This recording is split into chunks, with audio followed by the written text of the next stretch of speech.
Hi everyone, it's me. So today we're talking about alcohol. This is not the front of the can, but this is, and this is not sponsored.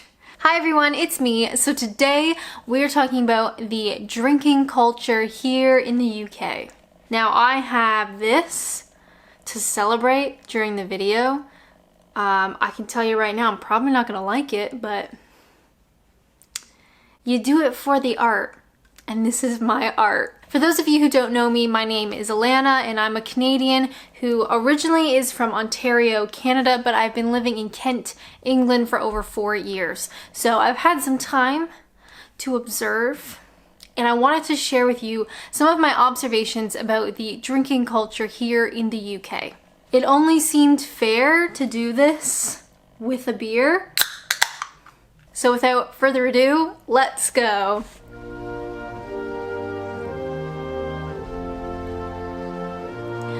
Wow. Now personally, this is not in the video.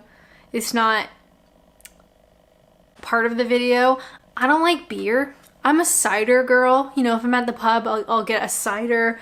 If I'm at like a fancier place, I'll like cocktails or whiskey or something. Your girl does not like beer. And this tastes awful.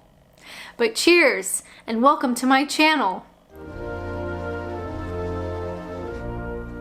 Yum! So I thought I'd talk about observations I've had about UK drinking culture and how that is different from what I've experienced back in Ontario. Of course, I'm talking about the UK sort of generalized as a whole.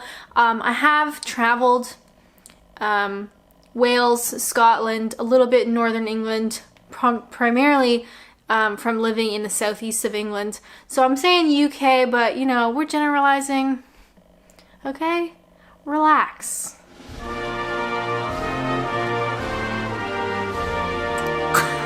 The first thing that I notice here in the UK with regards to drinking is that I feel it is much more predominant in UK culture than in Canadian culture. Now, of course, there are stereotypes, you know, Canadians watching hockey and drinking beers and going a little bit rowdy and stuff. Of course that happens, but I just feel that alcohol and drinking is much more part of the culture here in the UK than it is in Canada. And I can only imagine if you don't drink that it could be a bit difficult here. We'll play an unofficial drinking game. In between everything that I've observed, you have to take a drink. Cheers.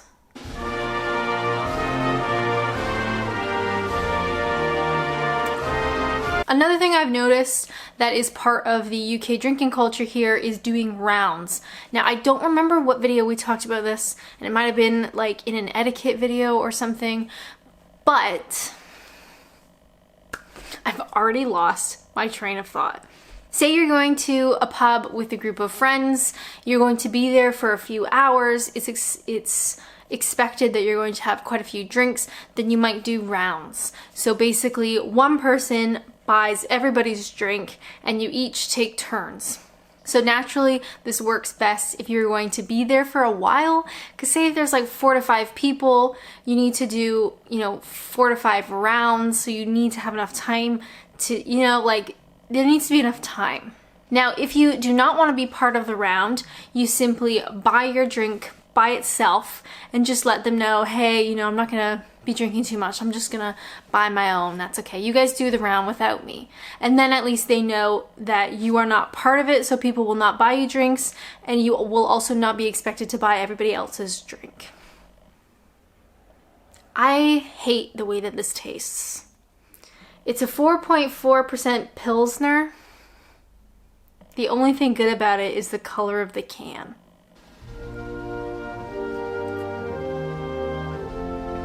Why? Now in Canada, you can do rounds. I don't think it's as common.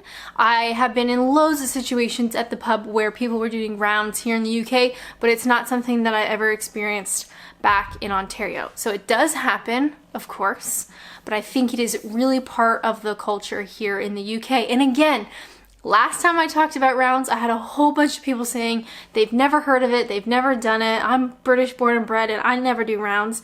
And that's okay. That's okay, pal. You're allowed your opinion. But this is my opinion.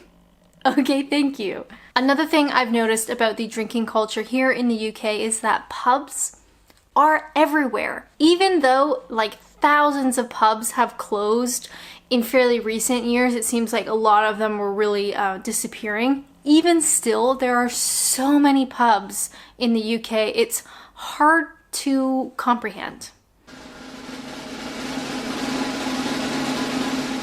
Somehow it's starting to get good. Oh no, the aftertaste is not good. In Canada, you will see the odd pub, but they are typically marketed as a British pub, so it's more of like it's either a novelty because people are like, ooh, a British pub, let's go see what it's like, or they're trying to sort of play on the British heritage that many Canadians have, but you don't see them, everywhere, if that makes sense. Whereas you can come to a village here in the UK. I know a particular village that has 4 pubs. 4 pubs and houses and nothing else. That's it. Now we could get into the history of pubs, which at this point I'm not going to, but they used to typically be called public houses. I don't know if all pubs are technically public houses or only certain types or what have you, but public houses, as you can imagine, were a big part of the community. One second. So you go to your public house, your local pub, and it's a large part of the community. You relax there, you hang out there, you chat with your neighbors and your friends and your family, and sometimes there's kids there, sometimes there's dogs. If you're really lucky, there's dogs there. I love dogs.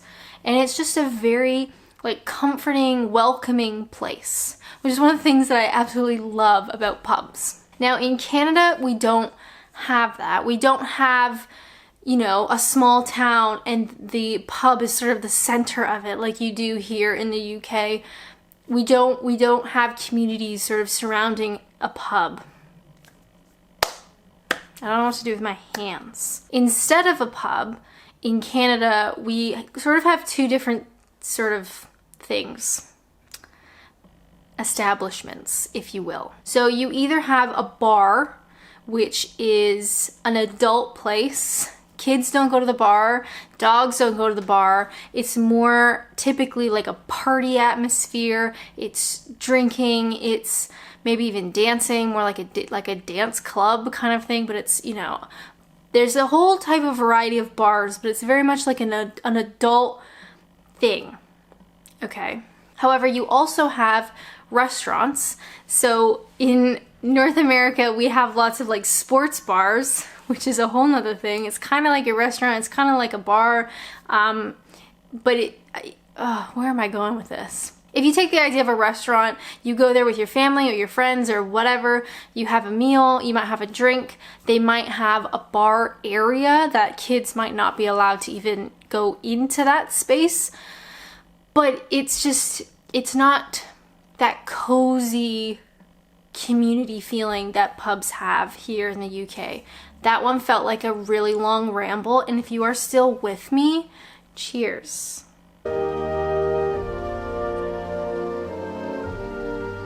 Now, one of the things I like about pubs here in the UK is that you will often, so you go to the bar, you pay for your drinks, whatever, or your food, or both.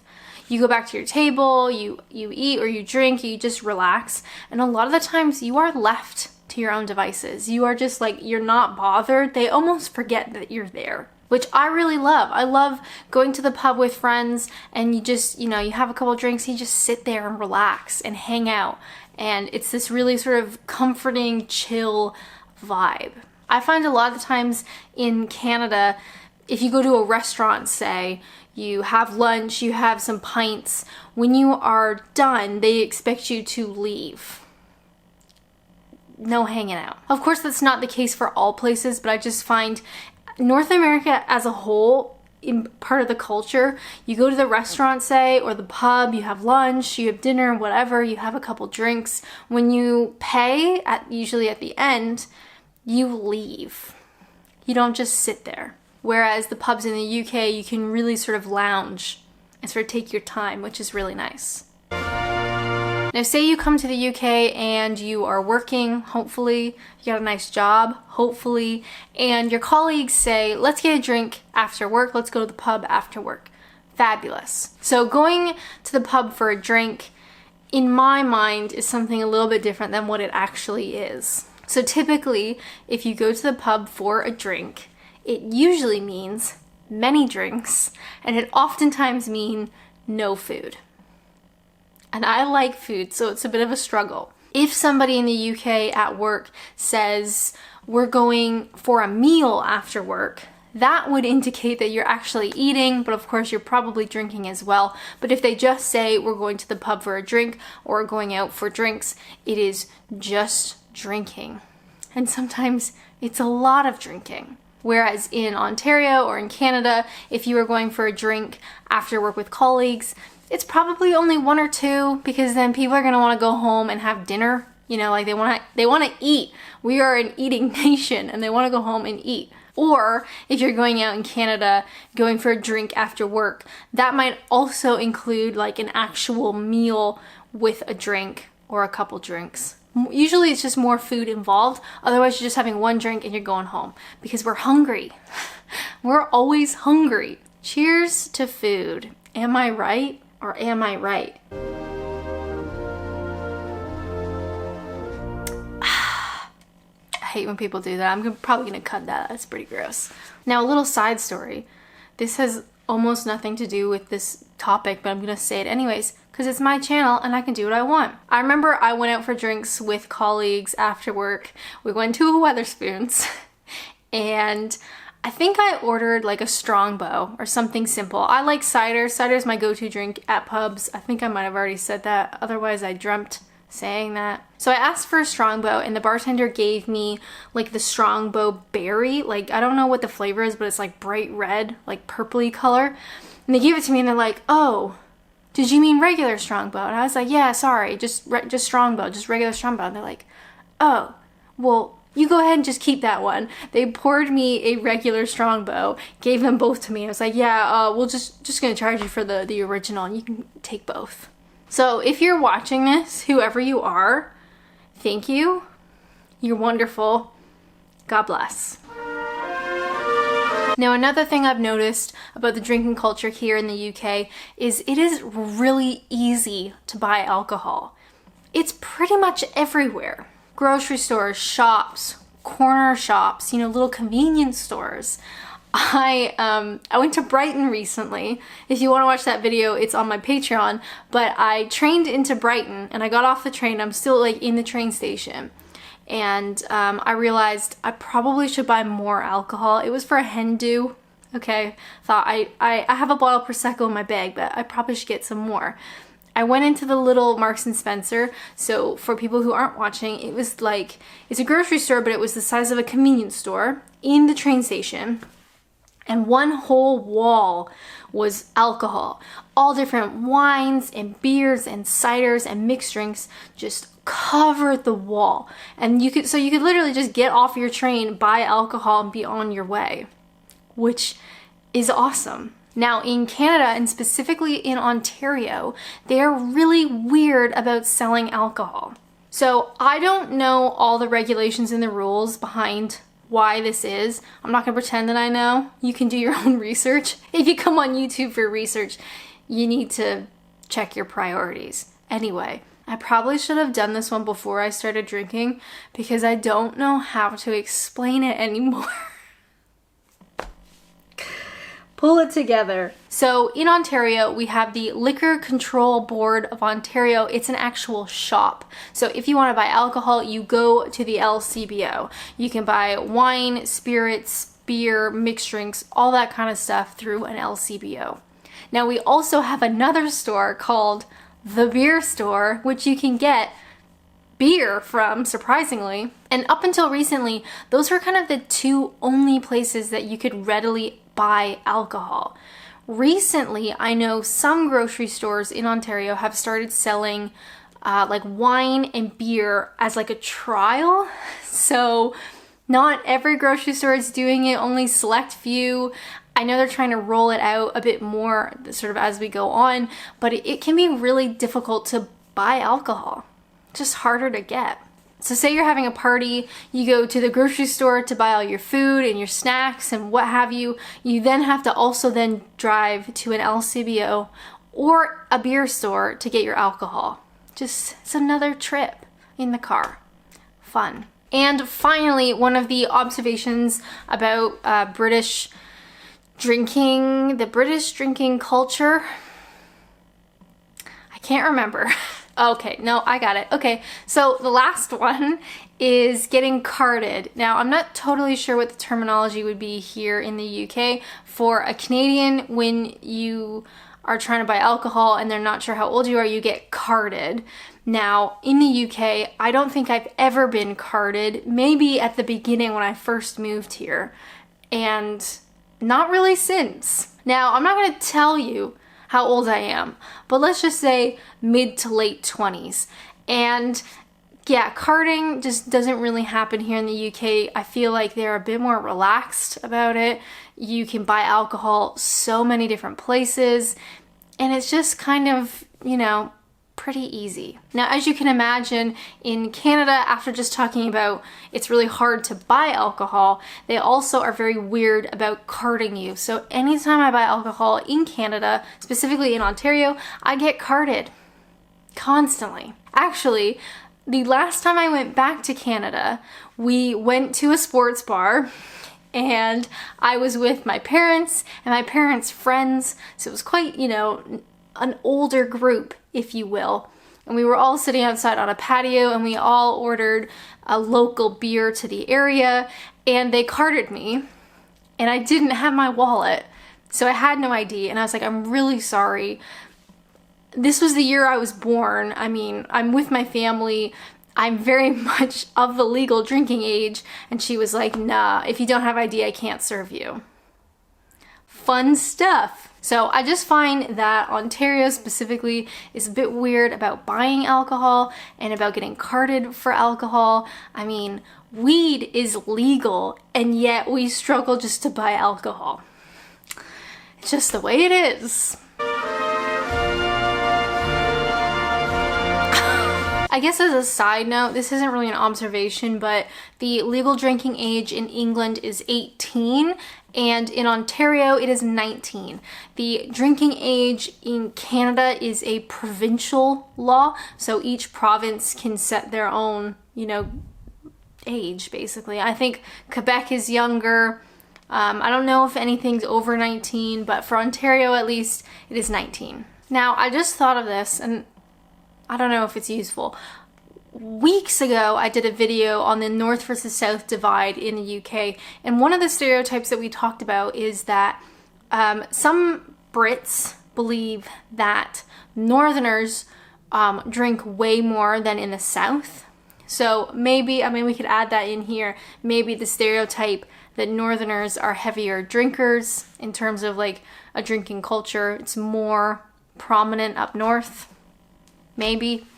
I mean, you gotta find a way to keep warm up there. And I guess they're just turning to alcohol. So those are some of my observations about the drinking culture here in the UK. I'd love to know your opinions, especially if you've been to Canada and you can kind of compare the two. It's interesting. I can't begin to tell you how many burps I have edited out of this video. Just thank me for removing them because oh my goodness. Anywho, I guess that's it. Maybe I'll go to the pub, you know, to celebrate filming this video. I personally, like I said, I'm a cider girl, so I will try any type of cider. Whatever cider you have on tap, preferably, I will try it. Ideally, not anything that's like bright purple or red. You know, I want a classic cider, but you know, I'm got pretty low standards, so I'll pretty much try any kind of drink you put in front of me. I think that's it now. I think that's it. Annoyingly, whenever I turn the camera off and typically when I finish filming, because right now my legs are completely asleep. They are completely pins and needles. So typically when I turn the camera off, I lay down right here. I just lay down and stretch my legs out so the blood can get back to my feet. But while I'm laying there and I'm thinking, I always think of things that I should have said, which, I mean, today will be no different. I know that. You know that, and I know that. So just know that there is many other things I wish I could have said, but I just forgot. Cheers. All right, I think it's time to stop. It's time to turn this off and to lay down. Thank you so much for watching. If you have any observations you'd like to share about the drinking culture in the UK, please let me know. I am always interested in learning. I am just a little foreigner, just trying to soak up as much knowledge as I can. And also, I do not like Pilsner. But yet here I am. As always, thank you guys so much for watching, and until next time, bye!